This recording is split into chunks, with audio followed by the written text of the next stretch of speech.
Olá, bom dia, boa tarde, boa noite, dependendo aí da hora. Estamos começando mais uma aula podcast da Filosofia Política da Educação. Eu sou Heitor Coelho, professor da disciplina. Aqui junto comigo está o outro professor da disciplina, que é o Diogo Bogeia. Tudo bom, Diogo? Fala, Heitor. Boa noite, pessoal. Bom dia para quem estiver ouvindo de dia. O Diogo aí dedurando a hora que a gente grava. É... Também aqui comigo está a Larissa Agler, que é monitora da disciplina. Tudo bom, Larissa?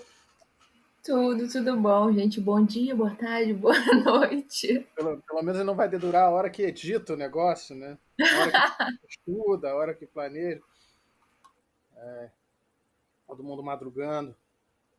Alguém dorme na pandemia? Como faz para dormir na pandemia? Eu acho que eu tenho achado muito complicado. Não sei vocês. Tem um ano isso. Eu tô até um ano que eu digo, pô, tá complicado dormir na pandemia. A gente acha que vai se acostumar, mas não acostuma. Bom, eu pelo menos não. Gente, hoje vamos falar do. Vamos mudar de autor, né? Vamos falar de Hannah Arendt. Não vamos partir de um texto da própria Hannah Arendt, vamos partir de um texto de um autor brasileiro, o Marcelo Andrade, que escreveu o texto. Eu esqueci o nome, então estou pegando a cola aqui. Eu deduro isso também, é hora da gravação, está dedurado que eu estou pegando a cola, nem o nome do texto, até isso eu esqueci. Eu vou jogar a culpa disso na pandemia também. Tem pesquisas demonstrando que ela causa danos à memória. A banalidade do mal e as possibilidades da educação moral. Contribuições arendtianas. E, bom, isso é um texto interessantíssimo, que parte de uma autora. Essa é a única autora de quem nós vamos falar, que nós vamos falar.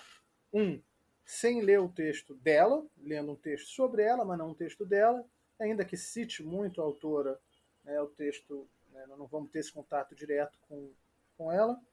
E um texto de uma autora tratando sobre conceitos e sobre a teoria de uma autora já falecida.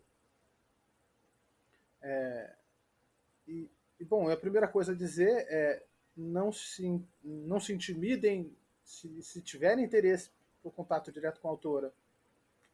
É sempre muito bom, mas a questão é que esse texto do Marcelo Andrade, além de apresentar muitos dos conceitos que, no caso, tomam um livro inteiro, ou até mais de um livro, né, efetivamente, da autora, ele consegue apresentar tudo bem explicadinho e num único texto, ele traz isso para a educação e nos ajuda a já tentar pensar sobre a questão da educação moral, que é como ele chama, né?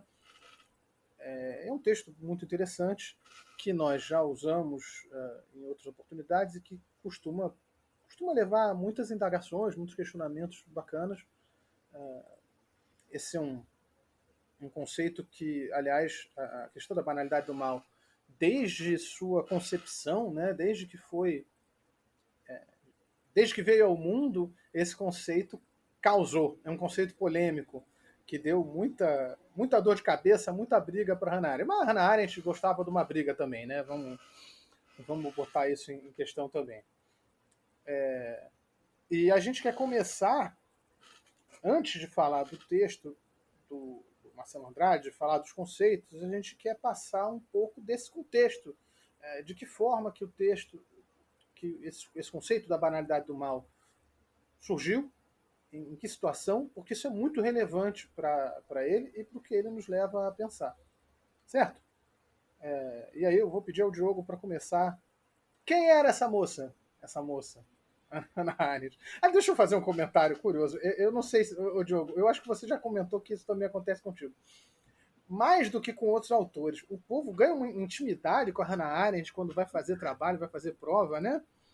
É a Não, porque Hannah.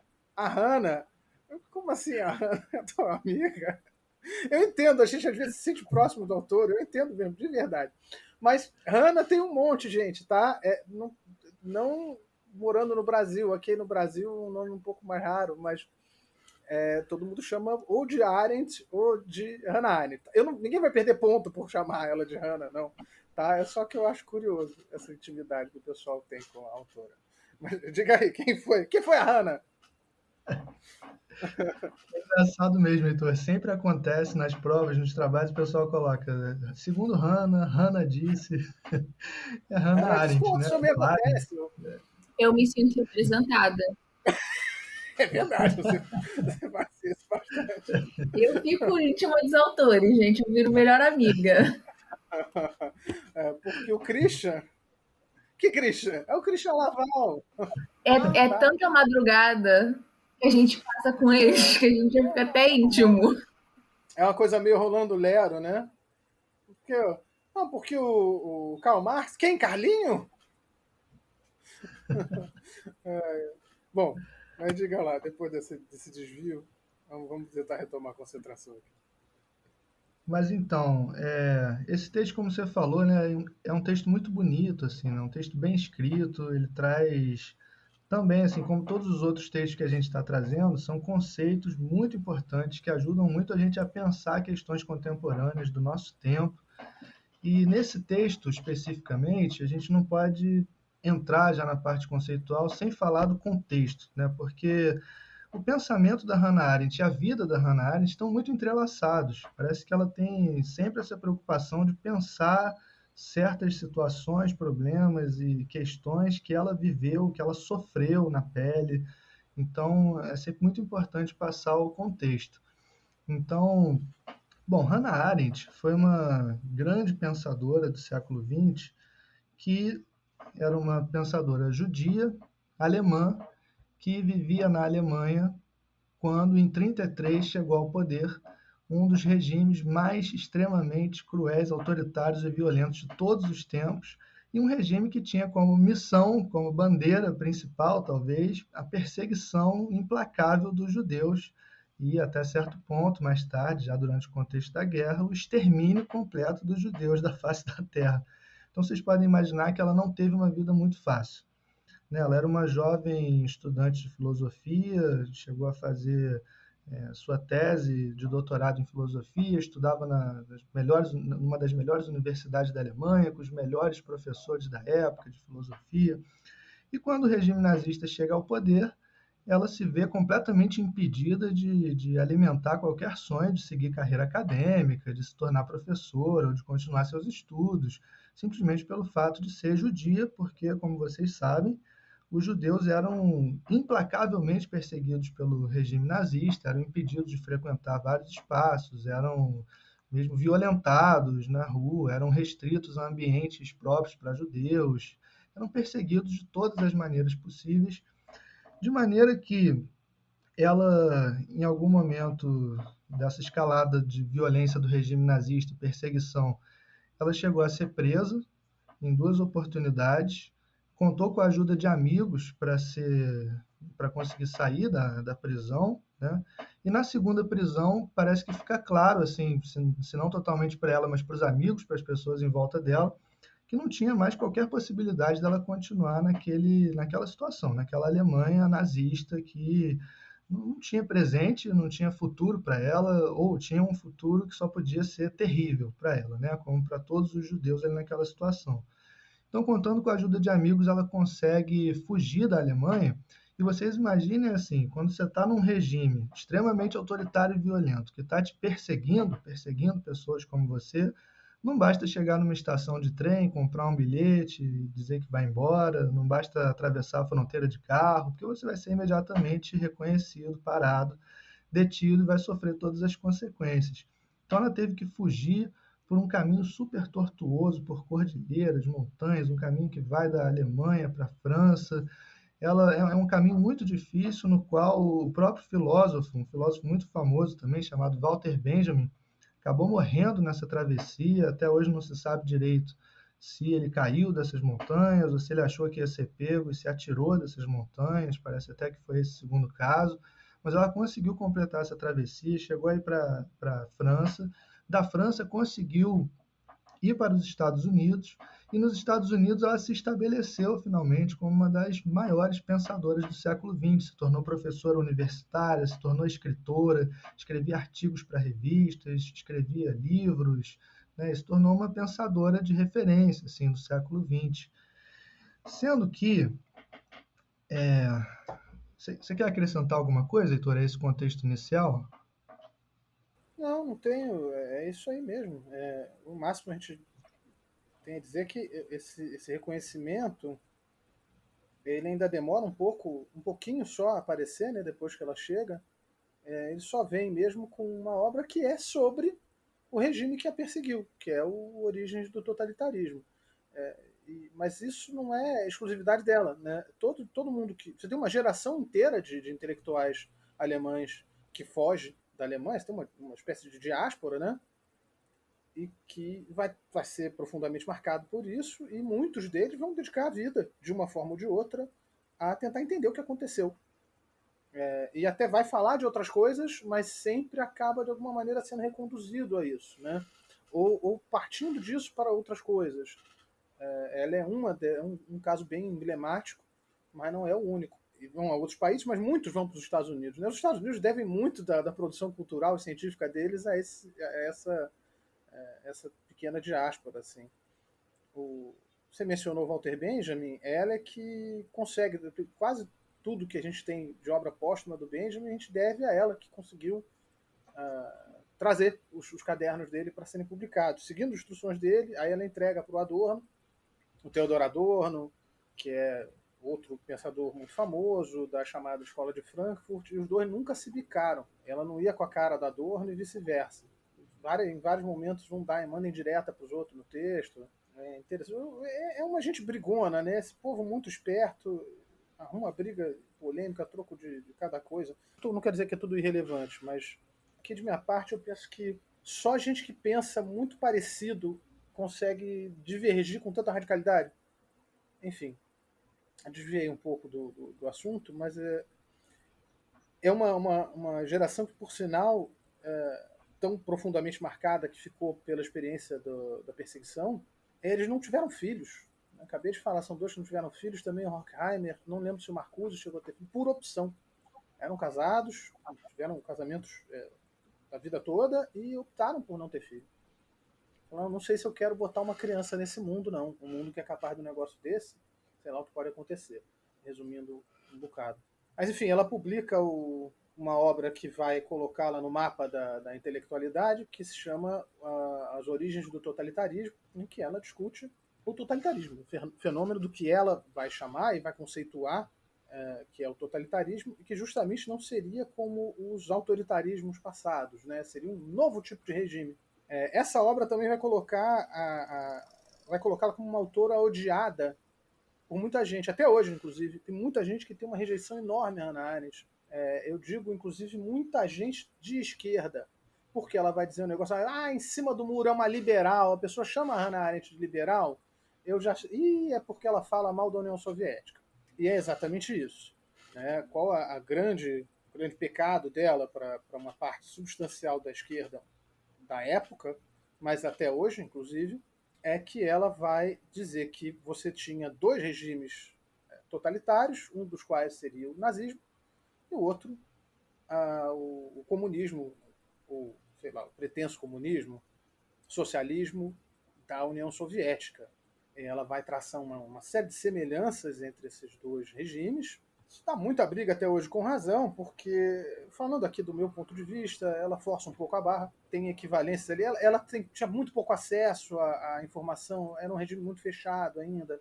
O que se pesquisou posteriormente mostra, não, tinha diferença sim, tinha bastante diferença. Mas, olha, legal não era bacana. E tinha muita semelhança ainda. Enfim, é uma discussão muito grande que geralmente se reduz a uma coisa do tipo ela é uma besta, está a serviço da direita, está a serviço dos Estados Unidos, porque, veja, ela imigrou para os Estados Unidos. E, de fato, nutriu certo carinho pelo país que a acolheu. Via com simpatia, por exemplo, a Revolução Americana, e de maneira crítica a Revolução Francesa, essa é outra coisa que valeu certa antipatia a ela da parte de muita gente. Mas Ao mesmo tempo, não é para você jogar a criatura fora por causa disso, até porque, sinceramente, agora eu vou dizer uma coisa que é a minha posição, e aí agora possivelmente vai ter gente me chamando de liberal e de em cima do muro por causa disso, mas paciência. Ela tem razão.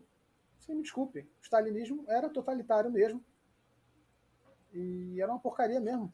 Olha, ainda bem que acabou.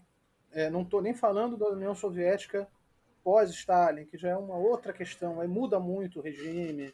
Né? E nem quero, com isso, ficar passando pano para os inúmeros, incontáveis crimes que o capitalismo perpetuou, inclusive crimes que serviram como solo fértil de onde brotou o totalitarismo. Notadamente o totalitarismo de direita, né? O totalitarismo nazista. O que planta essas sementes, na leitura dela, já na origem do totalitarismo, é o imperialismo. Ela faz essa crítica a partir de uma base de análise até próxima do marxismo. Enfim. Então ela fica muito conhecida por conta dessa obra e lança muita polêmica também na comunidade judaica.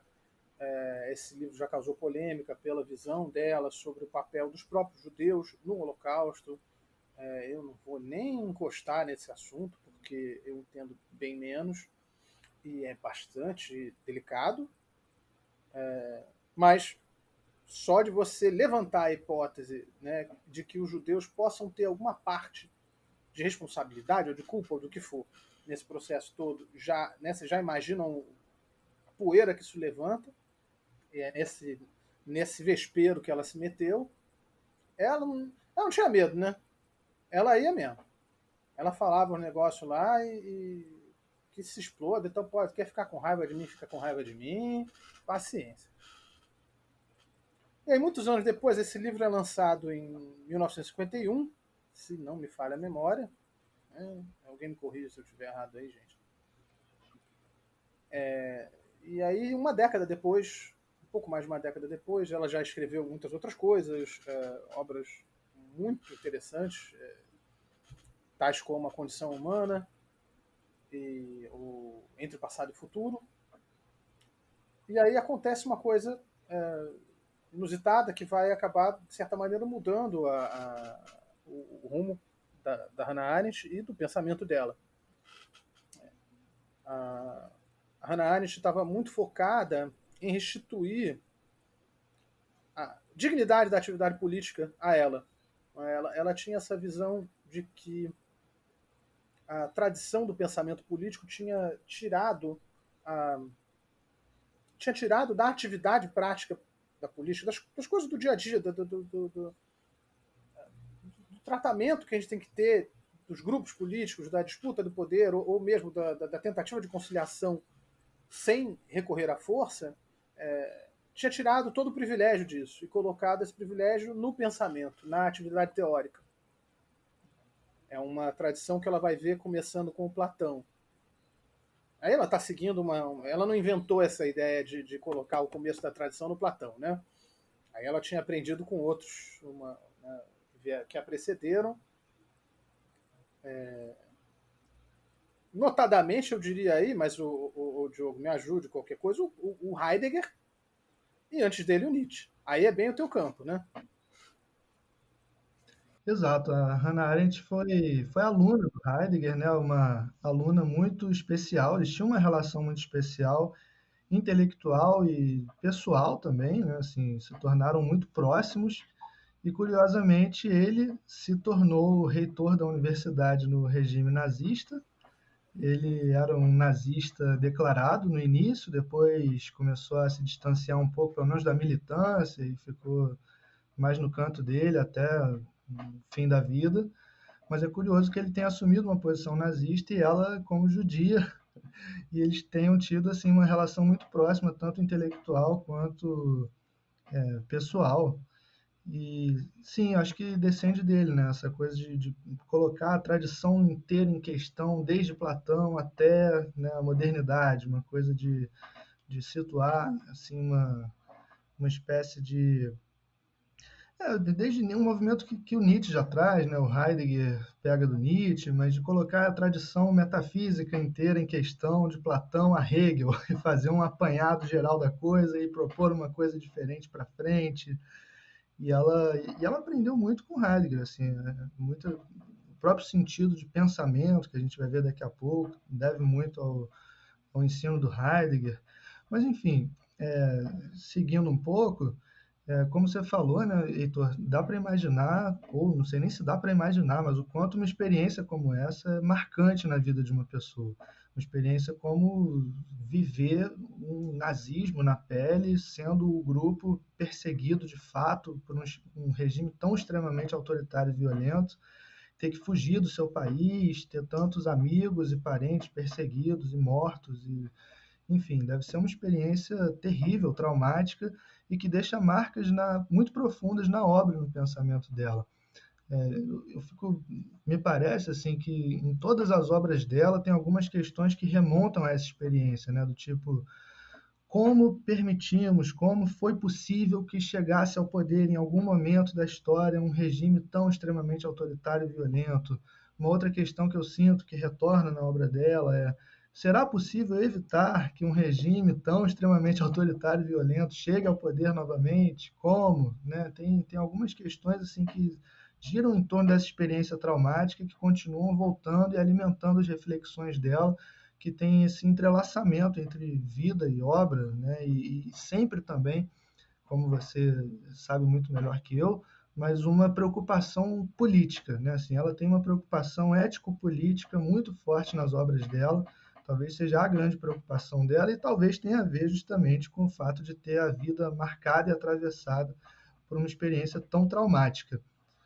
Agora, vocês imaginem que, então, depois da guerra, né, assim, 15 anos depois da guerra, já nos anos 60, como vocês sabem, né, a guerra acabou lá em 45, os nazistas perderam a guerra, começou, logo depois, todo um movimento de julgamento dos oficiais nazistas que ainda estavam vivos por crimes contra a humanidade, por crimes diversos que eles teriam praticado durante o regime. A princípio, esses julgamentos eram em Nuremberg, na própria Alemanha. Um parêntese, o próprio Heidegger morreu de medo de ser julgado em Nuremberg, porque, né, ele chegou a ser reitor do regime e tal. Então, ali em 46, 47, você vai ler os Mas textos do ele não Heidegger, parece morreu, não morreu poesia. literalmente. Não Ele não morreu, mas morreu não literalmente. literalmente. Ele não morreu disso, ele morreu Não, depois. não. Estava morrendo de Só para medo ficar claro. de ser julgado, mas não foi julgado. E tempos depois, né, com a fundação do Estado de Israel, esses julgamentos começaram a ser lá em Jerusalém. De maneira que, nos anos 60, se eu não me engano, 61, né, Heitor, a Hannah Arendt é convidada para cobrir o julgamento de um oficial nazista chamado Adolf Eichmann. Ele era um oficial, né, assim, talvez do alto escalão nazista. Não sei se era de tão alto escalão, agora me fugiu. Se ele era um general, assim, uma patente média. Acho que era Não, uma ele não patente era média, né? altíssimo, não era. Ele não era Ele alto era, eu escalão, não sei nem se ele era do exército, ele era do partido. Ele era do do partido. partido. Ele, frustrado por não ter Sim. subido mais na vida, né? É um cara que almejava ter subido mais, né? E esse senhor, né, o Adolf Eichmann, ele tinha uma função bastante específica ali durante 42, 43, que era aquele momento da guerra em que estava em curso o extermínio de judeus por parte do regime nazista. Ele era o cara responsável, como um funcionário do governo, né, um funcionário do regime, ele era responsável por organizar o envio de pessoas judias para os campos de extermínio. Então parece que ele organizava todo o sistema ali de trens, os horários, as partidas, quantos carros, quantas pessoas em cada vagão, coisas do tipo. Fazia toda a logística do envio de pessoas para os campos de extermínio, onde, sem nenhuma ambiguidade, nenhum eufemismo, elas seriam exterminadas, né? Seriam mortas, assassinadas, muitas delas em câmaras de gás, enfim, todo aquele horror que nós conhecemos. E ele estava sendo julgado justamente por isso, porque ele era o cara que coordenava o envio de pessoas para os campos de extermínio. E ela é convidada pela revista New Yorker, se eu não me engano, né? Acho que o Heitor pode contar um pouco melhor essa passagem, mas é a revista New Yorker, né, Heitor, que convida ela? Eu antes até de contar. Isso, é a New Yorker, é a New Yorker. Antes até de falar do convite, Diogo, é que a gente conhece, mas às vezes a gente esquece. Eu acho sempre uma boa oportunidade de lembrar as pessoas. Está começando a ter muito tempo e cada vez mais parece que as pessoas esqueceram o tamanho do horror que era o nazismo. Isso, inclusive, é um dos motivos pelos quais vai se acusá-lo de fazer uma falsa simetria com a União Soviética, porque não há, de fato, não há nada no stalinismo do tamanho que teve o Holocausto. Embora tenha tido muita perseguição, enfim. É uma discussão, não sei por que eu toquei nisso de novo, porque isso é encrenca, né? Eu também estou afim de apanhar aqui. Mas o que acontece? Você tem, acho que pela primeira vez na história da humanidade, eu não consigo pensar em nenhum outro momento, porque veja, por outro lado, você tem sim massacres maiores em números do que o Holocausto. Você tem. Se você for ver o legado do colonialismo e do imperialismo, na verdade, o colonialismo ele fez o que o Holocausto não conseguiu. Ele exterminou povos, no plural. Né? É só a gente pensar em como era o lugar em que a gente vive hoje, como era antes. Né? Os povos que moraram aqui foram exterminados, em sua maioria. Algo resiste, alguma coisa sobrou daquelas nações, as nações originárias que habitavam aqui. E na chamada América Espanhola, você teve impérios que foram devastados, inteiros. Acabou, não sobrou nada. O que aconteceu com os astecas? Que foram dizimados. E mesma coisa na África, lá outras nações, enfim. No entanto, isso levou séculos. Foi uma empreitada de séculos. E foi, vamos dizer assim, uma palavra complicada de usar, mas eu acho que não tem outra. Foi um dano colateral, quase. Não é que esses povos não fossem desprezados e que eles não fossem vistos como inferiores, mas o objetivo era a conquista do território e a exploração, no máximo, né, a exploração da mão de obra desses povos. Não era propriamente o extermínio. O extermínio era uma coisa que tem que fazer, né, também. Então vamos, né?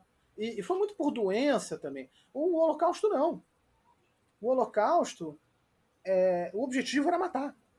E produziu-se um complexo industrial altamente sofisticado, industrial burocrático, altamente sofisticado, para tanto. É a fábrica de matar gente. O ser humano, no nazismo, criou isto. É um negócio altamente eficiente para matar pessoas. E você tinha o burocrata especialista em matar pessoa. Isso era o Eichmann. O Eichmann foi capturado tardiamente, essa coisa que na cultura pop virou uma espécie de tropo, né? O nazista que fugiu para a Argentina. Ele é exatamente isso. O cara estava morando na Argentina, tinha 15 anos. A família foi para lá, encontrou com ele. Um belo dia chega as forças secretas de Israel, cata o cara lá na choupana dele, eu sei lá onde que ele. Eu sabia onde ele estava. Ele não estava, conforme ele foi sentido, estavam atrás dele, ele foi fugindo para o interior da Argentina. Cataram ele lá sem pedir nada para a Argentina, aliás, deu um imbróglio diplomático. Ninguém avisou os argentinos disso. Fantástico. E aí levaram o cara para lá e armaram isso que a própria Hannah Arendt vai chamar de um circo, né? Ela vai dizer que é olha só essa papagaiada que estão fazendo para mostrar que pegamos o grande exterminador de judeus até como uma forma de ganhar força política do governo da época. Ela mete o malho no governo da época também. Ela, como eu disse, ela gostava de comprar uma briga. Isso entrega alguém também para servir como expurgo nessa situação, né? Alguém para ser odiado, né? Alguém para ser Sim. odiado. Ter alguém para odiar une as pessoas, como provam certos reality shows. E deu aquele sentimento de a situação teoricamente resolvida, né? Pelo contexto todo. Nós nos vingamos e lavamos um pouco a nossa sede de reparação e de justiça. Era isso que a coisa servia. Fica um pouco um teatro, porque tudo leva a crer que não tinha nenhuma chance do sujeito escapar de ser condenado. Não que ele não merecesse, veja bem. É isso, é aí que ela oscila, inclusive, né? Bom, eu já estou falando do que ela escreveu, mas justamente o Diogo ia parar, estava começando a contar como é que foi que ela escreveu. Ela se oferece, ela quando vê que o Eichmann foi preso, ela fala, eu preciso ver isso. E ela se oferece para a New Yorker para cobrir o evento. E, enfim, eles acabam aceitando, porque afinal de contas é uma autora já renomada, já tida como uma das grandes da época, então sabiam que ia vender se pusesse o nome dela na capa, mandam ela para lá. E ela cobre o julgamento demora mais de ano e meio, sei lá, uma coisa dessas. E ela vai escrevendo uma série de artigos que vão levantando muita polêmica enquanto são escritos e publicados. Ela é alvo de duríssimas críticas de várias partes. Mas afinal, apesar disso, ou talvez até por isso, né, porque polêmica vende, não é de agora isso, decidem juntar todos esses textos em uma única obra. Essa obra é publicada sob o título de Eichmann em Jerusalém, um ensaio sobre a banalidade do mal. É ensaio que chama? Agora eu não lembro. É um relato. Não é ensaio. É isso, né, relato? Porque eu fiquei com... Agora eu vou passar... não, o professor é muito besta. Olha como o professor é besta. É report. Report. Eu não lembrava como traduzia report. Olha como ele já pensa em inglês. É muito besta. Um adendo, né? A Hannah Arendt, embora nascida, criada, educada na Alemanha, quase todas as obras dela, ou todas, né? Todas relevantes, pelo menos, publicadas em vida, com certeza, foram escritas e publicadas primeiro em inglês. Ela era professora na New School de Nova York e publicava lá. Então, até... Eu não sei se ela escrevia em inglês e depois alguém traduzia, isso eu não sei dizer. Não sei mesmo, precisaria de alguém mais entendedor do que eu. Eu sei que ela tem muita anotação dela em alemão, o pessoal que estuda, pesquisa a fundo a obra dela, geralmente recorre a essas anotações e tal, para saber melhor. Mas as obras, tal como chegaram a nós, inclusive essa, foram publicadas na New Yorker, né? Então, evidentemente, publicada em inglês. Inclusive, tem tem um filme que conta essa história, um filme de ficção. Ficção não, perdão. Que bobagem que eu falei. Não, é baseado em fatos reais, né? Que chama-se Hannah Arendt, o filme, que conta justamente essa história dela se voluntariando, ela descobrindo a captura do Eichmann, se voluntariando para cobrir o julgamento, indo lá cobrir, depois a repercussão disso. Com alguns flashbacks. E a gente pode botar, porque isso tem de graça no YouTube, é uma maravilha. É um filme bem interessante. A maravilha é o fato de ter de graça. O filme nem é tão bom assim. O filme, bom, é bem bacana. Inclusive é muito bom para você entender todo esse contexto que a gente está falando aqui, né? E acho que a gente pode botar o link depois, junto com essa aula, né, Diogo, Larissa? Eu acho que um trechinho dele a gente até colocou na plataforma, se eu não me engano. No semestre passado. Eu não sei se foi um trecho ou se foi ele todo. Eu não lembro agora. Tem que ver. Tem que dar esse confere. Sim, tem alguns materiais também que a gente tinha disponibilizado antes. Até o próprio livro Eichmann em Jerusalém. A gente tem ele em PDF, caso alguém queira também. Não, isso é pirataria. Você não pode fazer isso. Droga, já falei. Vou cortar não, depois. não adianta pedir para ela. Você também não adianta você ir em sites que tem pirataria, como librarygenesis.rus ou o... Como era o nome desses malditos sites de pirataria? Agora eu esqueci. É o BOK, b-ok.org. Maldito seja. Porque lá você consegue um livro desse de graça. Isso é um absurdo total e completo. Quem faria uma coisa dessa? Né? Não faz. Você valoriza a indústria do livro, E se você tem muito dinheiro para gastar, não. É tão barato comprar livro aqui no Brasil, né, gente? É tão barato. É uma coisa tão em conta. Tá tão em conta que eu acho que tá certo eles taxarem mais um pouco. O que tem que dar desconto é para comprar arma mesmo. O livro não serve para nada. O que eu tenho para dizer é que, assim, se o livro se encontra na seção de História e Filosofia, aí que ele tá mais barato ainda, inclusive, assim. Ele recebe um desconto exclusivo. Bom, nós que não endossamos a pirataria, no entanto, realmente fomos obrigados a alertar vocês para que não caiam no erro de piratear um livro num site desse daí que eu acabei de mencionar, caso vocês tenham interesse. E eu devo dizer que é muito interessante o livro. Mas, aliás, deixa eu fazer um reparo, porque quando eu falo desse livro, eu sempre falo isso. Esse livro, agora falando numa boa, dá para você ler Eichmann em Jerusalém, que nem a minha mãe gostava de ver novela. Assistir a primeira semana e depois a última. Porque o que tem ali, o miolo, você meio que entende. É interessante, mas pode ser um pouco enfadonho. E no caso, além de enfadonho, é um negócio terrível, é cheio de detalhes sobre, olha, em tal lugar ele organizava os trens da seguinte forma, né, como é que ele fazia para mandar adultos, crianças e velhinhos para morrerem na câmara de gás. Ele tinha meta para bater, né? Essa coisa, pô, que sujeito bacana. Que o trabalho do cara ó, esse sim era o especialista em logística, hein, gente? Esse era um especialista em logística. Que conseguia bater dia após dia a meta dele de pessoas mortas na câmara de gás. Bom, terrível, cara. E aí, o que acontece? Pois é disso que nós estamos falando. Ela chega para esse julgamento, e afinal, o que é o conteúdo que causou tanta polêmica?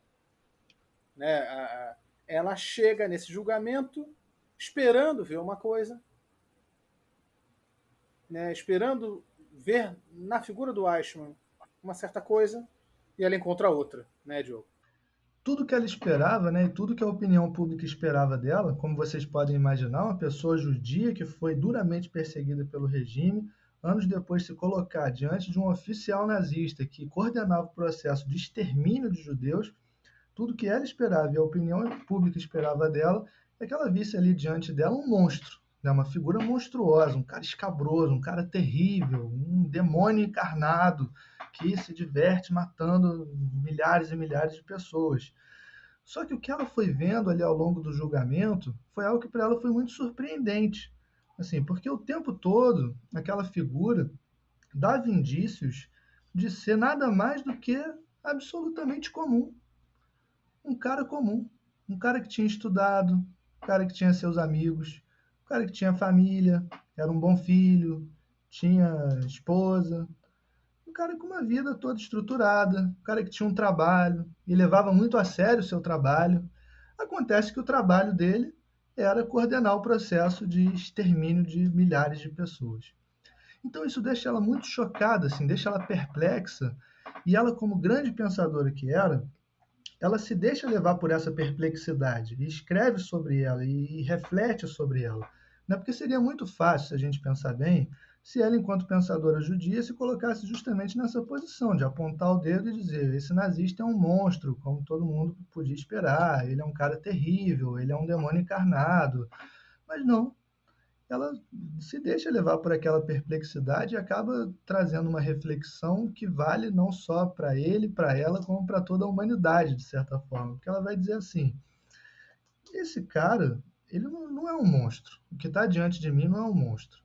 Pelo contrário, é uma pessoa absolutamente comum, até assim, mais do que comum, extremamente superficial, não, uma personalidade assim superficial, rasa, comum, e uma pessoa absolutamente comum que abdicou da capacidade de pensar. Uma pessoa absolutamente comum que abdicou da capacidade de pensar. E aí ela meio que quase que cria mais um conceito, né? Assim, um conceito de pensamento propriamente dito, que é também bem diferente do que a gente costuma chamar de pensamento. pensamento nesse sentido não é cálculo, pensamento nesse sentido não são habilidades cognitivas que podem ser mapeadas lá pelo Piaget e pelo Vygotsky, que a gente desenvolve na infância, na fase tal, não é isso. Pensar que ela está dizendo não é esse fluxo de palavras e imagens que vão passando pela nossa cabeça o tempo todo, tipo, agora eu estou aqui conversando com o Heitor, mais tarde eu vou ali jantar, amanhã eu vou na casa de fulano, quer dizer, não vou na casa de ninguém porque está no meio da pandemia.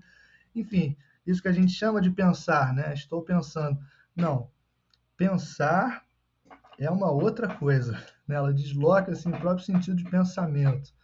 Pensar é tomar uma distância, né? Interromper o fluxo automático da vida cotidiana, tomar distância do próprio cenário no qual você está inserido, tomar distância dos próprios valores que estão determinando o seu comportamento e se colocar num lugar de estranhamento em relação a eles, um lugar que seja de estranhamento crítico, né? Assim, em relação à sua própria realidade, ao seu próprio contexto, e especialmente assim um exercício que interrompe o fluxo automático da vida cotidiana e coloca em questão a sua própria vida, o seu próprio mundo, os seus próprios valores, aquilo que você é, aquilo que você faz.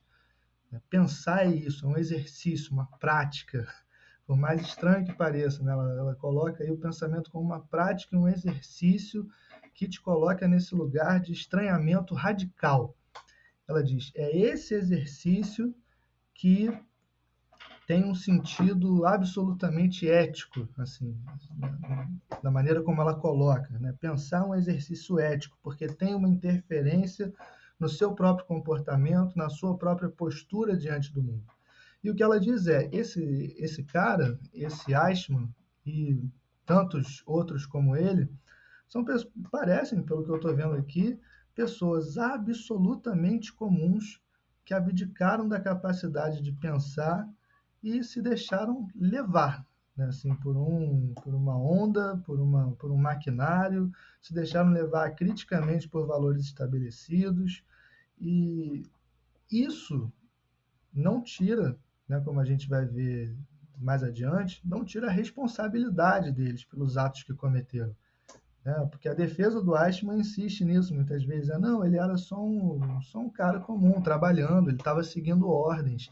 Ele era um cidadão, um bom cidadão, né? O texto chega a colocar nesses termos, quase como se ele estivesse dizendo, não, eu era um cidadão de bem, né? Assim, tinha minha família, tinha meu trabalho, Cidadão estava de apenas bem. cumprindo leis. E ele diz, a defesa dele chega a dizer assim, não, ele é um cidadão bom que deu o azar de estar num estado ruim, com leis ruins. É quase um azar. Se ele está assim, num estado bom, com leis boas, ele seria uma pessoa maravilhosa, porque tudo que ele estava fazendo ali era cumprir ordens, seguir as leis. Então, esse olhar da Hannah Arendt, essa perplexidade na qual ela entrou e na qual ela investiu, deu origem a um dos textos, assim, a uma das reflexões mais potentes da história do pensamento ocidental, que é essa noção de que pessoas absolutamente comuns podem praticar os piores males, podem se tornar não apenas vítimas, né, por falta de reflexão, por seguirem o fluxo cotidiano da vida normal, podem se tornar não apenas vítimas do mal, mas podem se tornar veículos do mal, disso que ela chama de mal, que é essa grande violência extrema contra grupos inteiros de pessoas. Daí surge esse conceito, né, da banalidade do mal. Banalidade do mal, porque é um mal justamente praticado por pessoas absolutamente comuns, superficiais, e dentro de um fluxo automático de vida cotidiana, bem estabelecidos dentro do Estado, dentro da sociedade, mas que abdicando da capacidade mais própria, que para ela é a capacidade de pensar, chegam a se tornar veículos do mal, do pior dos males, que é a violência extrema sociopolítica contra grupos inteiros de pessoas.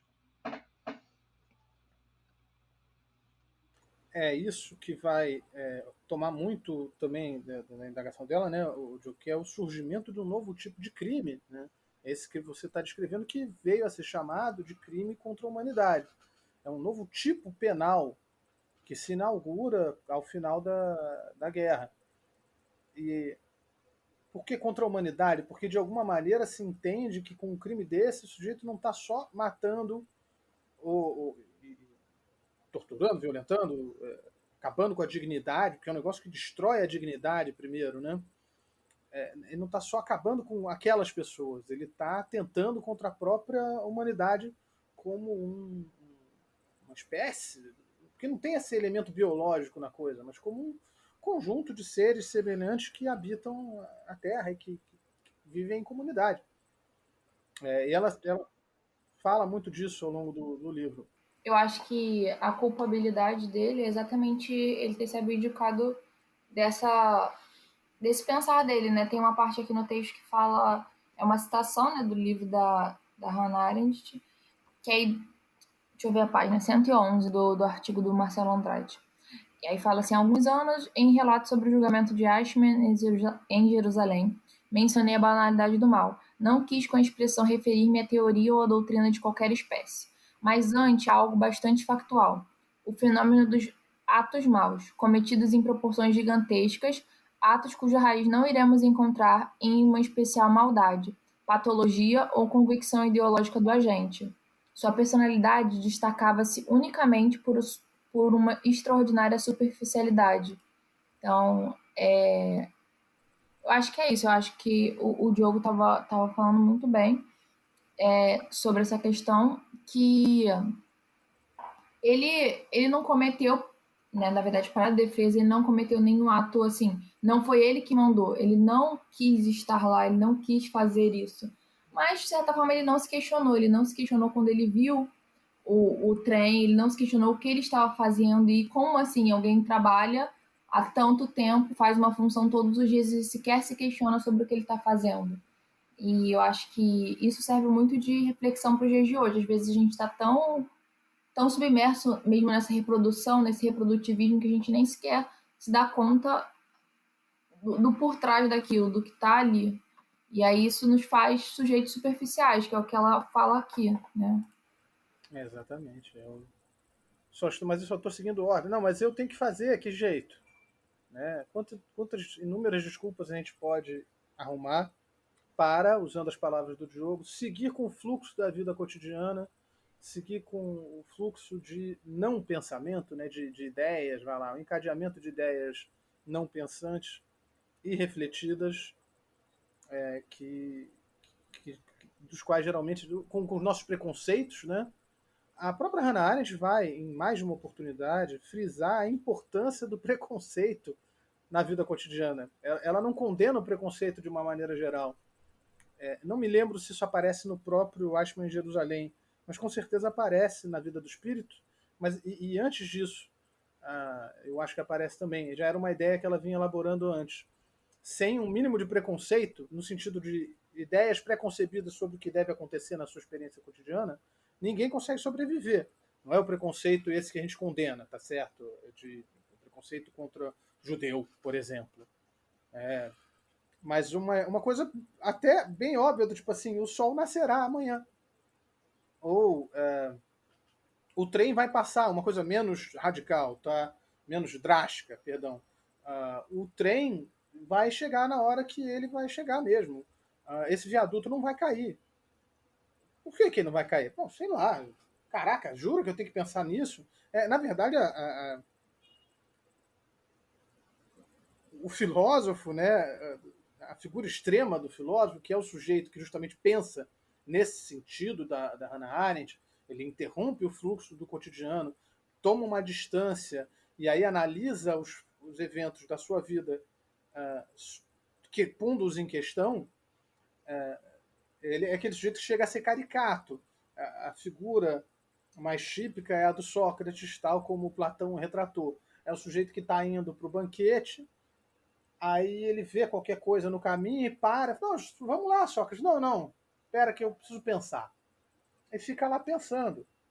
E aí o pessoal vai fazer um brinde ao amor. E ele, né, quando ele chega depois na festa atrasado, além de chegar atrasado, depois ele atrapalha. O pessoal vai fazer o brinde, aí ele...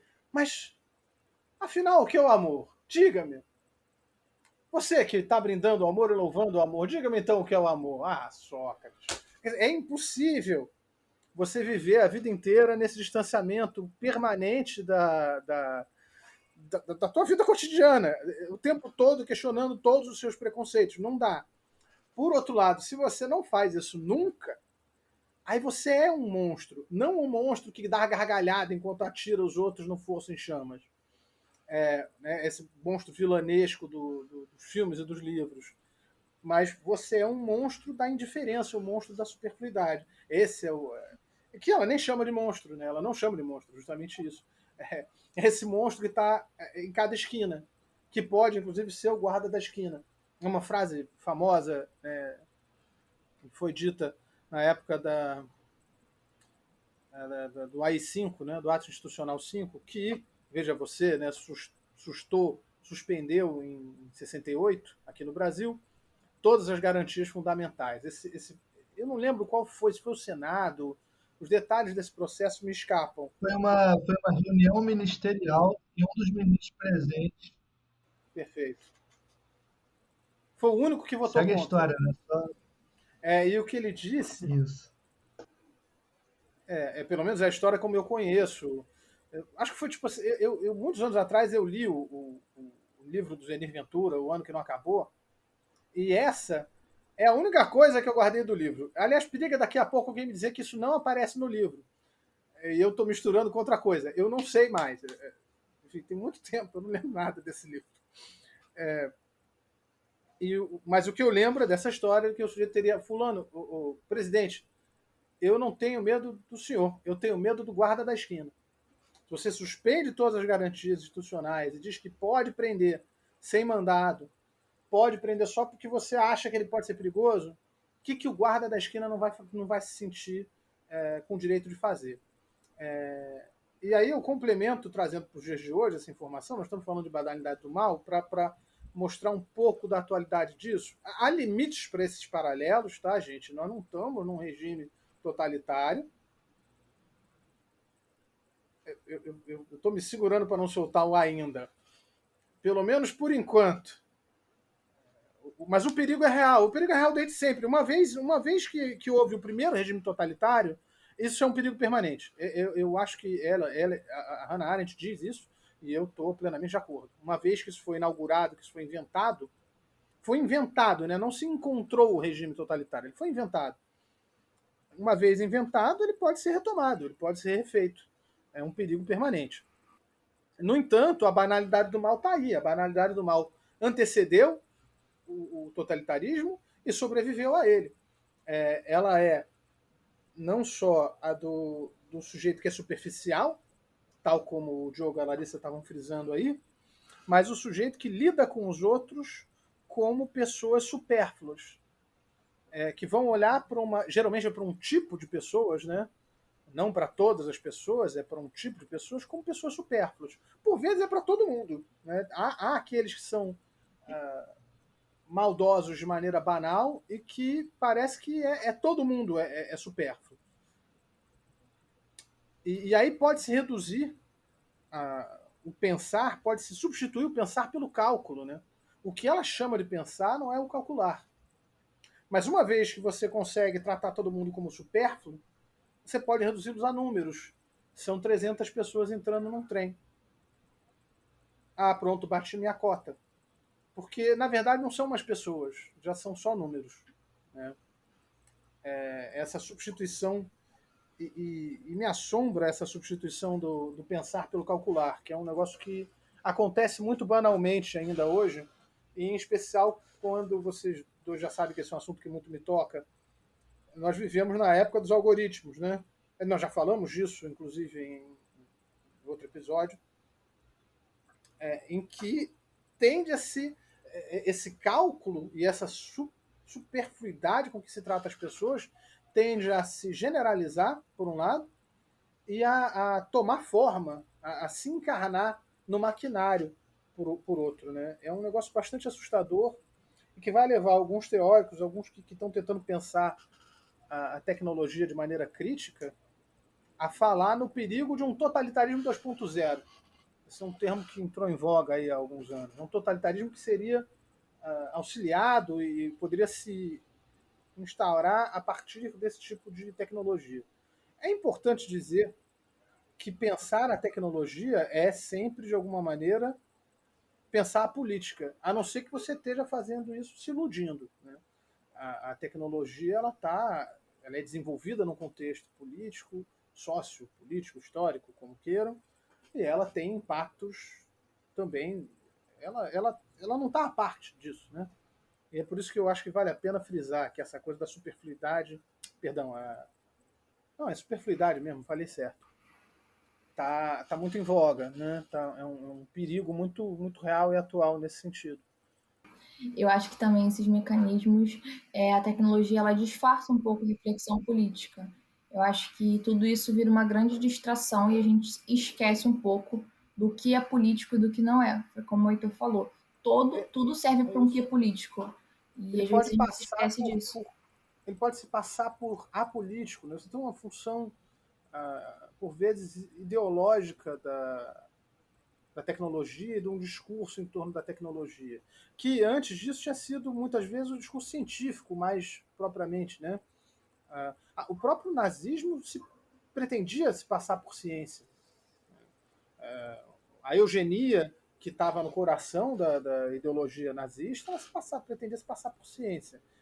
Isso ainda acontece de outras formas e em outros campos, né, me parece. Mas a superfluidade ela é fundamental para essa conduta banal. Resta dizer que quando ela está, me parece que é importante também dizer nesse momento, quando ela está usando essa expressão banal, é também para contrapor a ideia de mal radical. Esse mal, o mal radical, no caso, é um mal que estaria enraizado em alguma coisa fundamentalmente primeira, algum pecado primordial da humanidade, enfim, uma coisa que teria, inclusive, uma certa uma raiz teológica até, né? Na nossa tradição do pensamento, há muita gente que vai falar, vai tentar buscar. Aí ela está dialogando, inclusive, com tradições do judaísmo, mas também do cristianismo, afinal não estão muito distantes, que vão falar num mal primal ou primordial, que, vou usar uma expressão que não é muito rigorosa, mas que habita o coração dos humanos, né? E o mal banal não vem daí. Ele não está lá no fundo do seu... Não é o diabinho que vai ficar falando no seu ouvido. Vai lá, que nem aquele...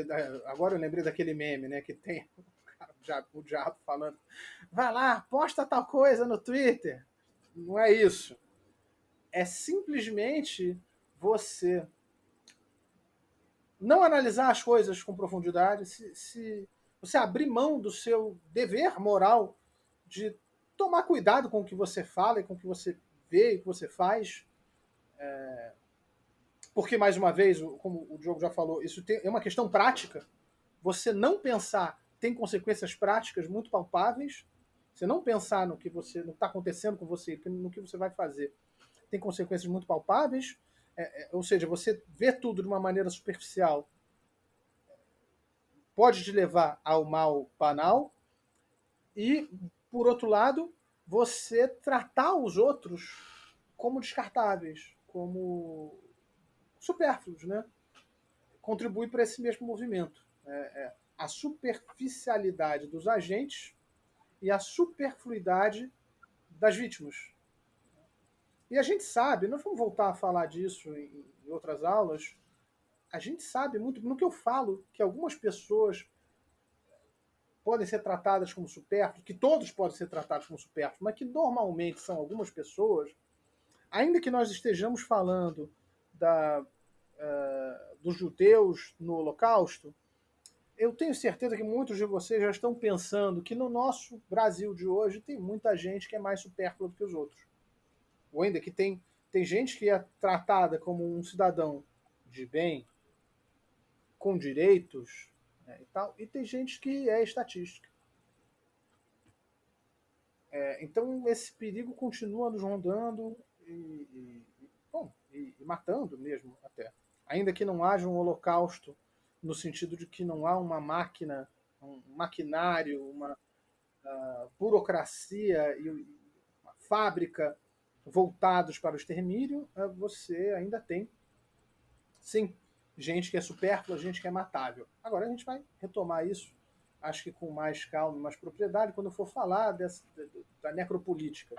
Vejam, a raiz da necropolítica é a mesma que a do Holocausto. Essas duas coisas estão ligadas. E é por isso também que eu já levantei essa bola. Então, ó, isso aqui vai ter a ver com aquilo que nós vamos falar lá no último texto da disciplina, que é o texto Necropolítica do Achille Mbembe, e que é uma coisa que tem a ver, muito, muito a ver com isso daqui. E que também tem muito a ver com a atualidade, né? Eu acho que, Demais. apesar da gente ter superado algumas questões do totalitarismo de uma forma geral, ainda assim a gente tem, mesmo que de formas sutis, quem é matável e quem não é. Na pandemia mesmo a gente está vivendo isso, a gente está vivendo pessoas que podem correr o risco, que podem ser matáveis ou não, né? E são dispensáveis, né? São supérfluos.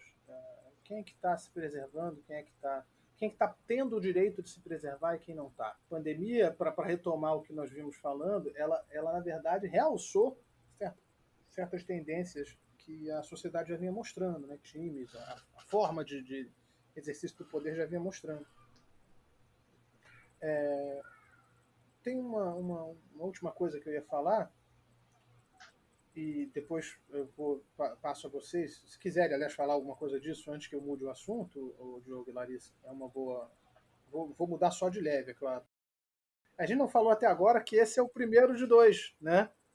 E me ocorreu isso agora. Ah, Nós é vamos usar verdade. 2 episódios para falar desse texto do Marcelo Andrade e do conceito de banalidade do mal da Hannah Arendt. Então, eu estou aqui falando que nós vamos encaminhar para o final, o que não quer dizer que o assunto acabou. É o final desse. E depois, na semana seguinte, a gente solta o outro. Mas agora complementa, por favor, aí, Diogo. Não, só ia complementar que nessa questão da pandemia, inclusive a gente falou aqui de crimes contra a humanidade. Se vocês quiserem, vocês editem isso depois, mas também se tornou um palco para crimes contra a humanidade praticados por pessoas em posições de poder, inclusive aqui no nosso Brasil. A discussão é real. Porque justamente o que se está dizendo é possível, é até concebível o crime contra a humanidade por omissão. Mas o que nós estamos falando, eu não vou editar nada, vou inclusive chutar vem me processar. Agora o governo está fazendo isso, né? Teve um colega nosso, não sei se vocês viram, que foi processado por falar em uma aula coisas como o que eu vou falar agora, até mais claramente, o Diogo já levantou essa bola aí.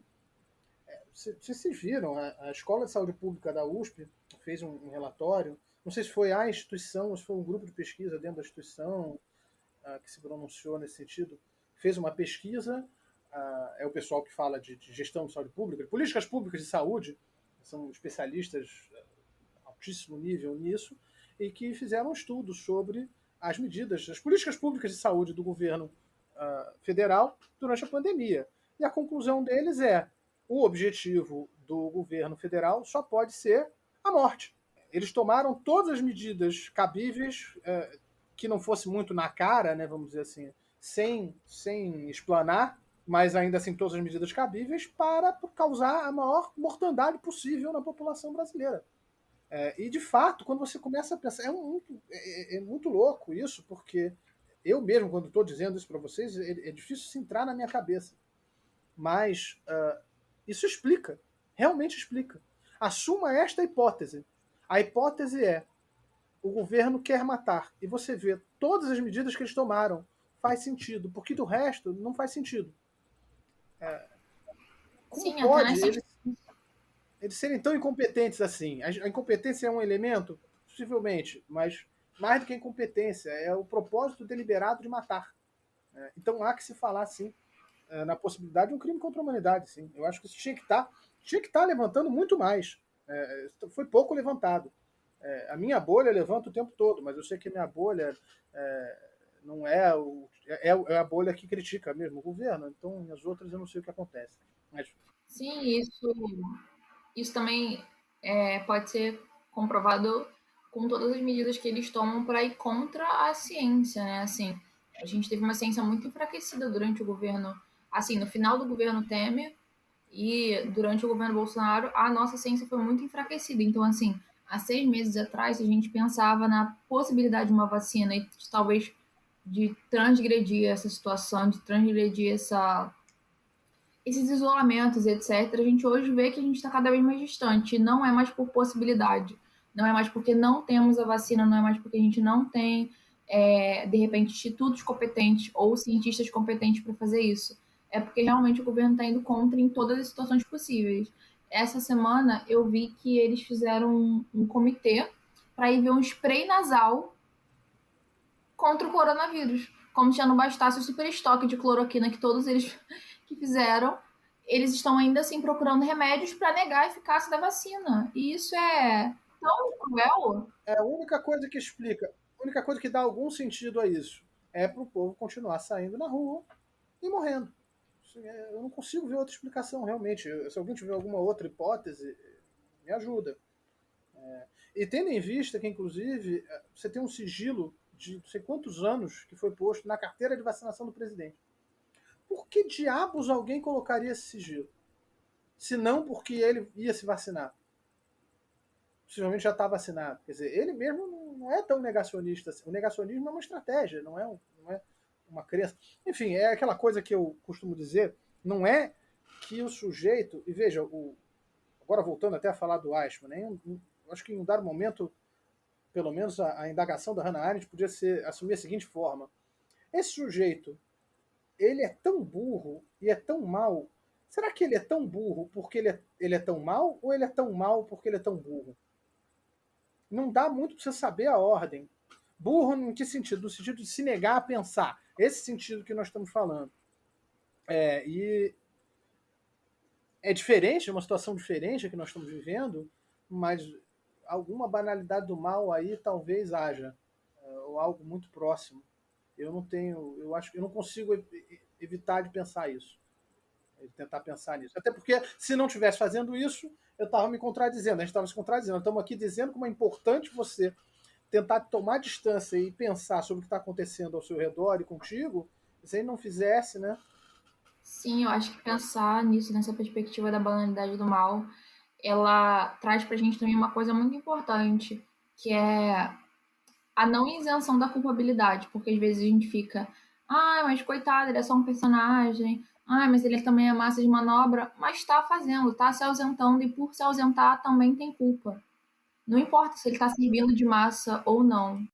É a teoria da engrenagem, e eu acho que isso a gente pode deixar para a nossa próxima conversa, né? Em que há uma discussão, né, no artigo do Marcelo Andrade, ele reproduz essa discussão, vai fazendo os pontos um por um.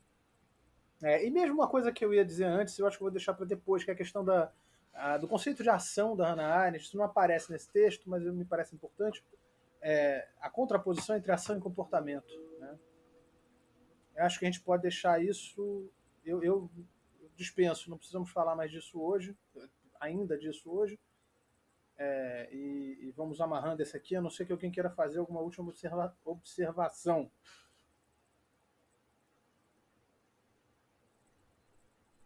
Então é isso. E vamos continuar no próximo encontro. E, gente, continuem participando. Nós estamos lendo, nem sempre estamos conseguindo responder. Tá, assim como para vocês, muito provavelmente para muitos de vocês, está muito difícil a rotina na pandemia e os estudos. A gente também tem essas dificuldades, estamos respondendo na medida do possível. Eu, menos do que os outros, faço meia-culpa aqui, estou numa situação especialmente delicada nesse momento, sem querer entrar em detalhes, mas nada de grave, mas muito mais trabalho do que o normal, trabalho de casa principalmente. E está difícil para mim, mas olha, estamos lendo, ficamos muito felizes com o feedback de vocês também, a quem respondeu comentando sobre o formato do podcast, ficamos felizes porque, né, como a gente já falou, uma coisa experimental, e que bom que tem gente achando bom.